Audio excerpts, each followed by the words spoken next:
کہتے ہیں کہ ہم نے کسی کے ساتھ انویسٹمنٹ کی ہے اور ان کا ایک جملہ لکھا کہ انویسٹمنٹ میں نفع نقصان برابر ہی ہوتا ہے عموماً، اور اب وہ شخص جو ہے ایک دو ماہ تو اس نے نفع دیا، اس کے بعد ٹال مٹول کر رہا ہے، تو اب یہ کیا معاملہ ہوگا؟ کیا ہم اس کو نقصان میں شمار کر لیں کہ پیسہ گیا، یا پھر اس شخص پہ لازم ہوگا، مشروط ہے کہ وہ ہمیں واپس کرے گا؟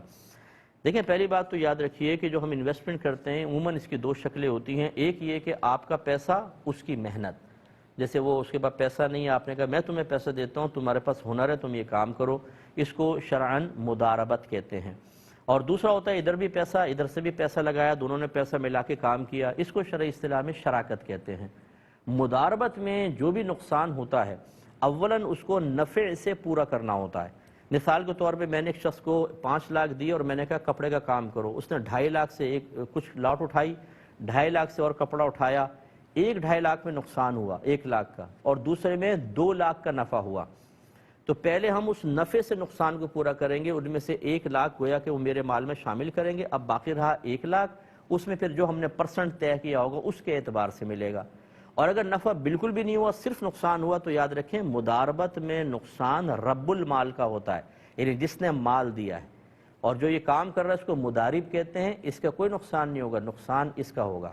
یہ یاد رکھیں، اگر آپ نے یہ کنڈیشن لگائی کہ میں تمہیں پیسہ دیتا ہوں، محنت تم کرو، لیکن جو نقصان ہوگا وہ تمہارا ہوگا، یا جو نقصان ہوگا آدھا آدھا کریں گے، یہ سودا غلط ہے، بالکل غلط ہے۔ مداربت میں رب المال کو نقصان ہوتا ہے، آپ یہ طے ہی نہیں کر سکتے۔ اب آ جائیں شرکت پر۔ شرکت میں نفع کی مقدار تو باہم رضامندی سے طے کرتے ہیں کہ بھئی 60% آپ کا، 40% میرا، 70-30 کا ریشو کر لیں، یوں ہو گیا۔ لیکن نقصان کے اندر یاد رکھیں ہم اپنی طرف سے کچھ طے نہیں کر سکتے، جتنی مال کی مقدار ہوگی نقصان اسی حساب سے ہوگا۔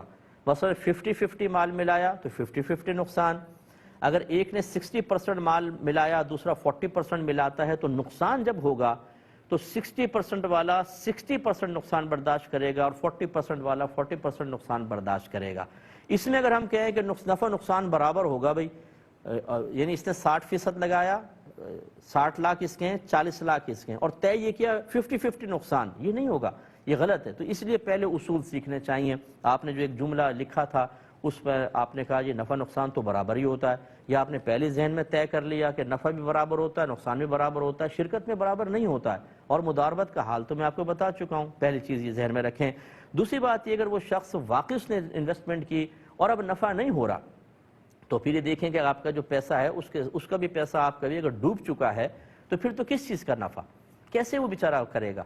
تو پھر یہ کہ اس کے اوپر پیسہ واپس کرنا لازم نہیں، جو نقصان ہو گیا تو ہو گیا۔ اگر اس نے دیانتداری سے کام کیا ہے، صحیح طریقے سے کام کیا ہے، کوئی اس کی اپنی کمی کوتاہی اور مطلب یہ کہ کوئی اس نے چیٹنگ وغیرہ نہیں کی ہے، تو نقصان وہی میں نے جسے کہا دونوں کو ہی برداشت کرنا ہوگا، جتنا انویسٹمنٹ کا ریشو ہوگا اسی حساب سے نقصان ہوگا۔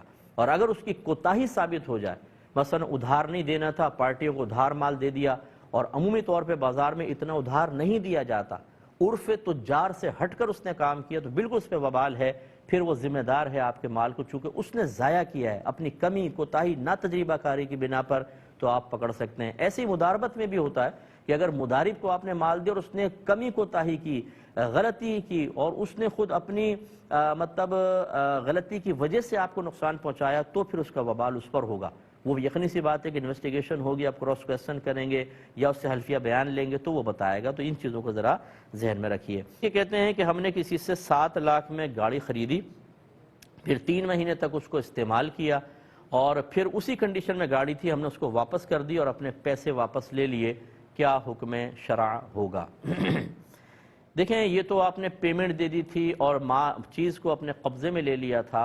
ہماری شریعت یہ کہتی ہے کہ جیسے ہی ایجاب و قبول ہوتا ہے، جیسے اس نے کہا یار گاڑی خرید رہے ہو، آپ نے دیکھا، آپ نے کہا چلو ٹھیک ہے ڈن، بس یہ ایجاب و قبول، چاہے اس نے گاڑی حوالے نہ کی ہو، آپ نے پیسہ نہ دیا ہو، آپ کا حق گاڑی کے ساتھ وابستہ ہو گیا، اس کا حق اس گاڑی کی قیمت کے ساتھ وابستہ ہو گیا۔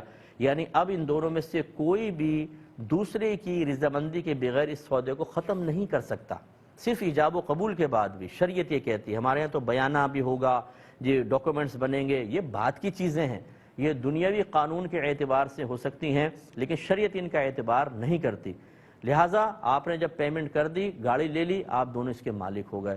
اب اگر اس کو ختم کرنا چاہیں سودے کو، تو ون سائیڈڈ نہیں کر سکتے۔ جس طرح باہم رضامندی سے سودا ہوتا ہے ایسے ہی ختم بھی باہم رضامندی سے ہوگا.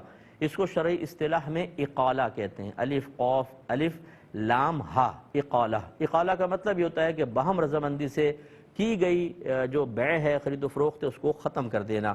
تو لہٰذا اگر آپ نے ایسا ہی کیا تھا کہ یار مجھے سمجھ میں نہیں آ رہی، اتنی بڑی مہربانی، گاڑی لے لے، میرے پیسے دے دو، اس نے کہا چلو ٹھیک ہے ڈن، کوئی مسئلہ نہیں ہے، کوئی دوست ہوتا ہے، رشتہ دار ہوتا ہے، پھر تو ٹھیک ہے اقالہ صحیح ہے. لیکن اگر آپ نے جبرن کیا، اگر آپ نے تھوڑی سی لفظ استعمال کر رہا ہوں معذرت بدماشی دکھائی کہ واپس کر بھائی ہمیں نہیں سمجھ میں آ رہی، بس حالانکہ کوئی عیب بھی نہیں ہے اس میں گاڑی میں، بس مجھے پسند نہیں آ رہی، میرے پیسے واپس کرو، گاڑی لو، اور وہ اس پہ راضی نہیں ہے، تو یہ اقالہ صحیح نہیں ہوگا، آپ گناہ گار ہوں گے. اور اس طرح جبرن کرنے پر اور آخرت میں آپ کی گرفت ہوگی. تو یہ دیکھ لیں بس اس میں کیا آپ کے ساتھ معاملہ ہے. ایک بھائی نے کویسچن کیا